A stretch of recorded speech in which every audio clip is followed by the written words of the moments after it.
আসসালামু আলাইকুম dear students, আজকে আমরা নতুন একটা পার্ট নিয়ে কথা বলবো। অনেক সুন্দর, মজার এবং ফ্যান্টাস্টিক একটা টপিক, আর সেটা হচ্ছে পার্টস অফ স্পিচের। আমরা আজকে জেনে নিব নেয়ার। নেয়ার শব্দটি কোন ধরনের পার্টস অফ স্পিচ হতে পারে এবং সেগুলো আমরা কোন কোন কাজে ইউজ করতে পারবো, কি ধরনের সেন্টেন্সে কখন কোন পার্টস অফ স্পিচ হয় সেটা আমরা এখন জেনে নিব।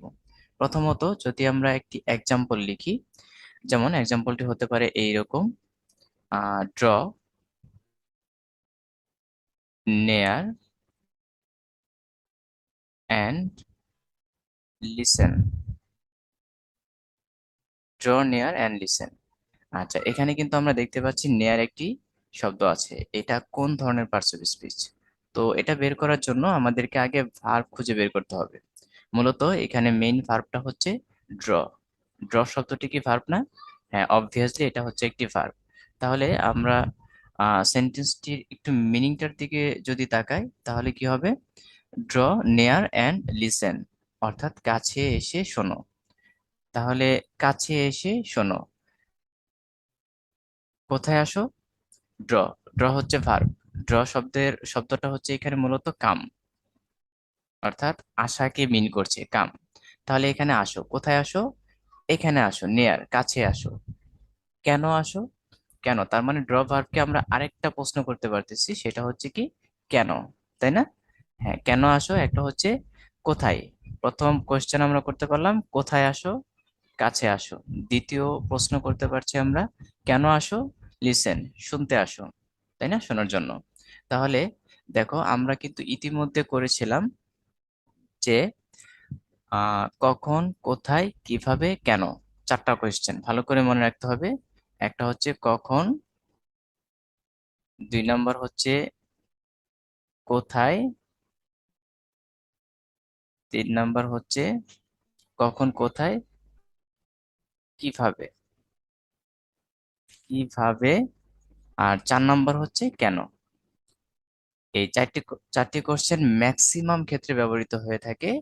কিসের ক্ষেত্রে জানো? অ্যাডভার্বের ক্ষেত্রে। তার মানে এগুলো যদি আমরা ভার্বকে প্রশ্ন করে পাই, মানে এই ধরনের কোশ্চেন করে যখন ভার্বের উত্তর পাবো, তখন সেগুলো হয়ে যাবে অ্যাডভার্ব, নিঃসন্দেহে কি হয়ে যাবে?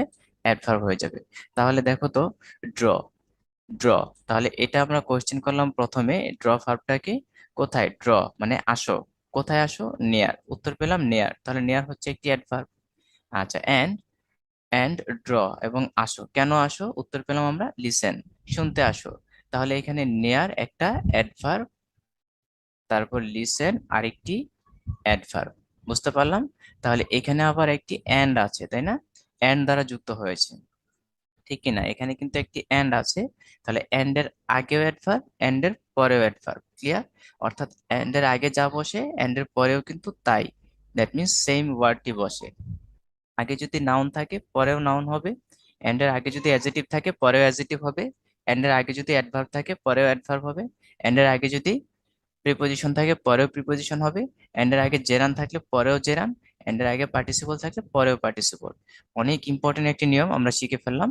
এগুলো তোমাদের যারা ছোট ক্লাসে আছো তাদের হচ্ছে right form of verbs, fill in the gap with close, without close, এই সকল পার্টগুলোতে প্রচুর পরিমাণ কাজে লাগবে। আর যারা আমরা অ্যাডমিশন টেস্ট যারা দেব, পাশাপাশি হচ্ছে যারা জব এক্সামের জন্য প্রিপারেশন দিচ্ছে, আর বিসিএস এর জন্য, তাদের জন্য মোস্ট ইম্পর্টেন্ট টার্ম কিন্তু এগুলো। সো ভালো করে খেয়াল রাখতে হবে। ওকে, তাহলে আমরা এখানে কি পেয়েছি? অ্যাডভার্ব পেয়েছি। আশা করছি সবাই ক্লিয়ার হয়েছি। আচ্ছা, আমরা আরেকটি কোশ্চেন যদি নেই। হ্যাঁ, আরেকটি কোশ্চেন আমরা একটু নিতে চাচ্ছি। সেকেন্ড কোশ্চেন, কোশ্চেন হচ্ছে মাই স্কুল, ধরো এরকম মাই, দেন হচ্ছে school was near the mask, near the mask, অর্থাৎ আমার স্কুলটা ছিল মসজিদের পাশে। আচ্ছা, এর আগের যে কোশ্চেনটা এতক্ষণ যে আমরা কথা বলেছি, সেই কোশ্চেনটি কিন্তু অনেক ইম্পর্টেন্ট একটা কোশ্চেন ছিল। এটা ডেন্টাল এক্সামে এসেছিল। এটা ডেন্টালে এসেছিল 2007-08 সালের কোশ্চেন। বুঝতে পারলাম? ডেন্টালের 2007-08 সালের কোশ্চেন এটা। আরো অন্যান্য এক্সামও এসেছিল, আমি আর উল্লেখ করতে চাচ্ছি না। নেক্সট হচ্ছে এই কোশ্চেনটা দেখি আমরা। এটা হচ্ছে HSTU। আচ্ছা, এখানে এসেছিল কত সালে? 12-13 সালে।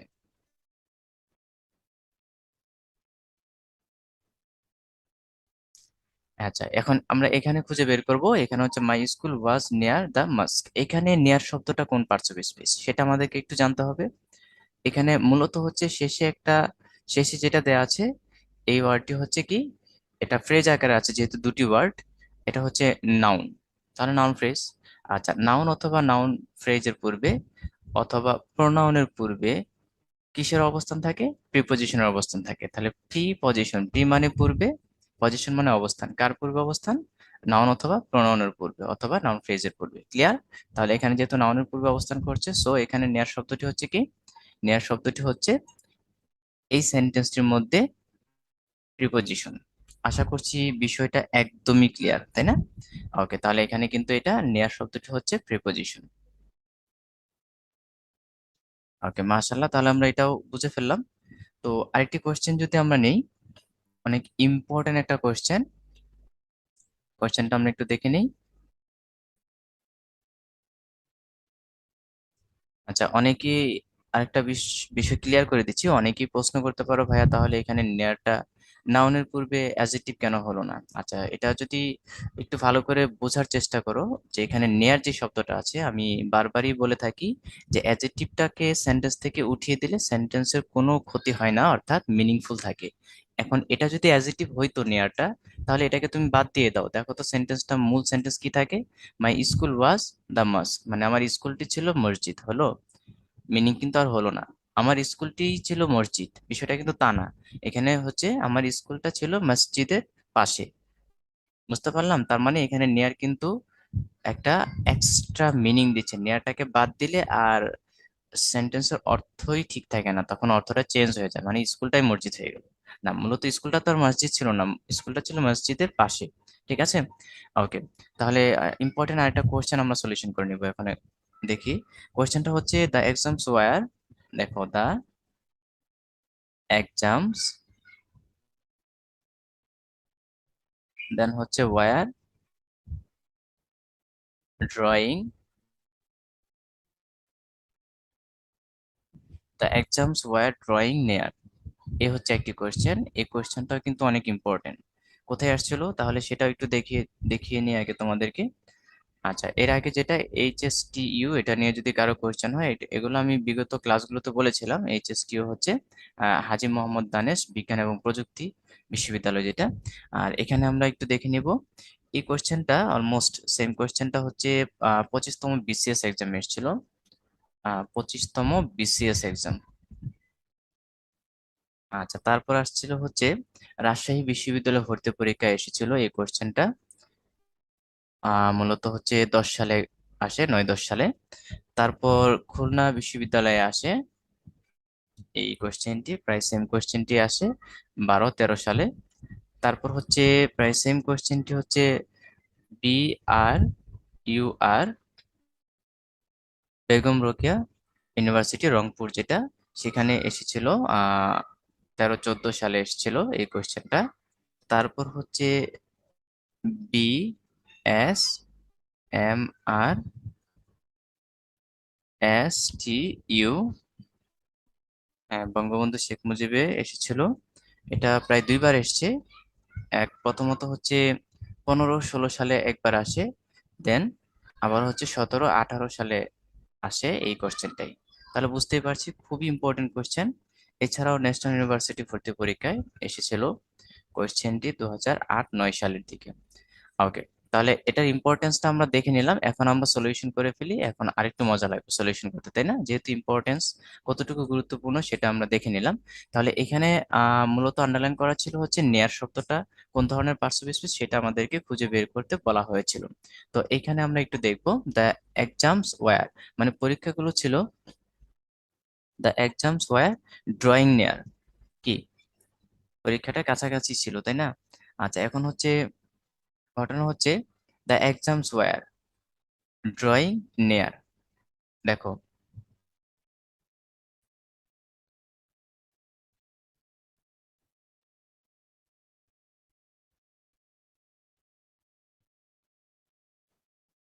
ওকে, ওয়ার ড্রয়িং।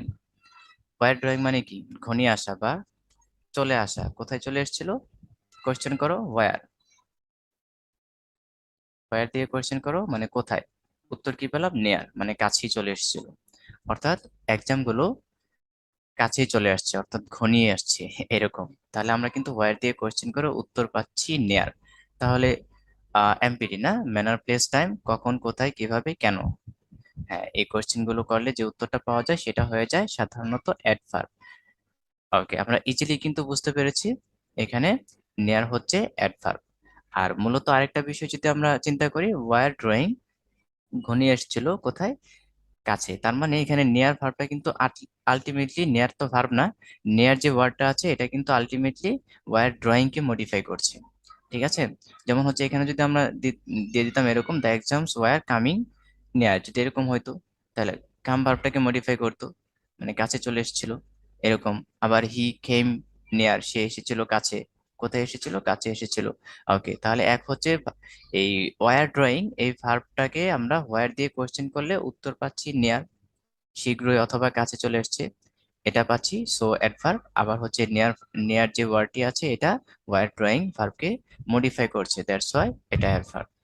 ওকে, তাহলে কি পেলাম? ভার্বকে মডিফাই করলে অ্যাডভার্ব হয়, ভার্বকে মডিফাই করলে সাধারণত অ্যাডভার্বে পরিণত হয়ে যায়। ঠিক আছে?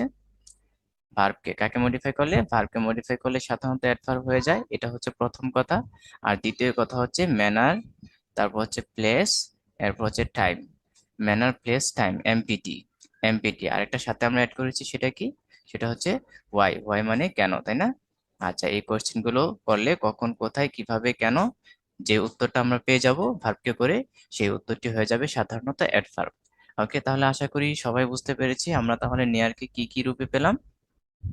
আমরা নেয়ারকে মোটামুটি বেশ কয়েকটা রূপে পেলাম। তার মধ্যে এটা ভার্ব হতে পারে, নেয়ার কিন্তু ভার্ব হতে পারে। আবার আমরা পেলাম নেয়ার অ্যাডভার্ব হতে পারে, আবার নেয়ার প্রিপোজিশন হতে পারে। তবে আরেকটা হতে পারে, সেটা হচ্ছে অ্যাডজেক্টিভ। অ্যাডজেক্টিভটা কখন হবে?